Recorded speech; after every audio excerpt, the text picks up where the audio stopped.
So you want to make good thumbnails like your favorite content creators? Well, today I'll show you how to make thumbnails like QuarterJade. So I started out by grabbing a couple of screenshots from some QuarterJade files, which I then imported into Photoshop and used the quick select brush to get a rough outline, which I later refined in the select and mask menu. I made the background pink and added a layer mask to bleed some light onto the subject. A lot of our thumbnails use these anime lines, so I just grabbed a highest quality one I could find, used the screen modifier and touched it up.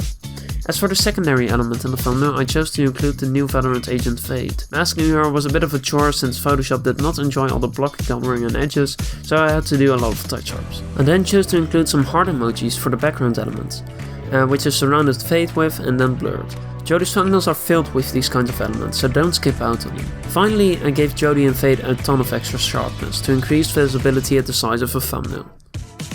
Now for the second thumbnail, I picked a more difficult screenshot to mask. The quick select brush is amazing, but it's just for getting the rough shape down. I used the brush tool to straighten the mask near the arms, around and inside the headphones.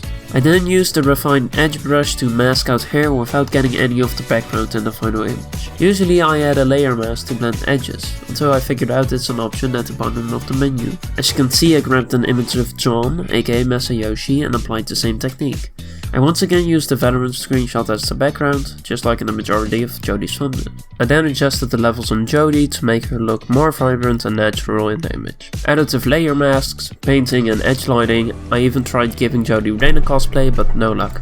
That's something to work on for me in the future.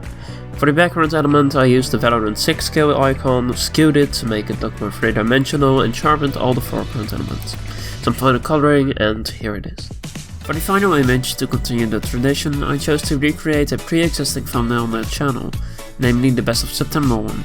These use images of Jodi from her Instagram and Twitter, so I found the original, grabbed the image using developer tools and imported it into Photoshop. The masking process stays the same, using the refined edge brush to keep the fuzzy beret look.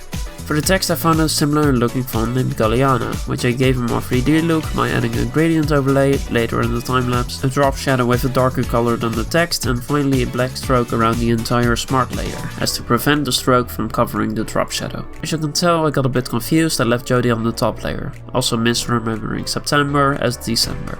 The background elements are two characters, Reina from Valorant and Mei from It Takes Two. As you can see, I'm refining the mask in areas which will later be obscured. This might seem unnecessary, but remember to give yourself the freedom to change things later on and to work non-destructively. I couldn't find the exact same background image, but it's still the map Breeze from Valorant. I am now obligated to tell you Jodi is not addicted to Valorant. All jokes aside, I really like Valorant and I think the style is cool, so it really lends itself to creating cool and interesting looking thumbnails. Sharpen, adjust levels, color, anime lines, refine, done. So I hope you learned anything along the way. Let me know who you want to see featured next in the comments down below.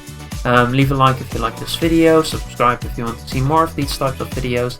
And yeah, thank you so much for watching and bye!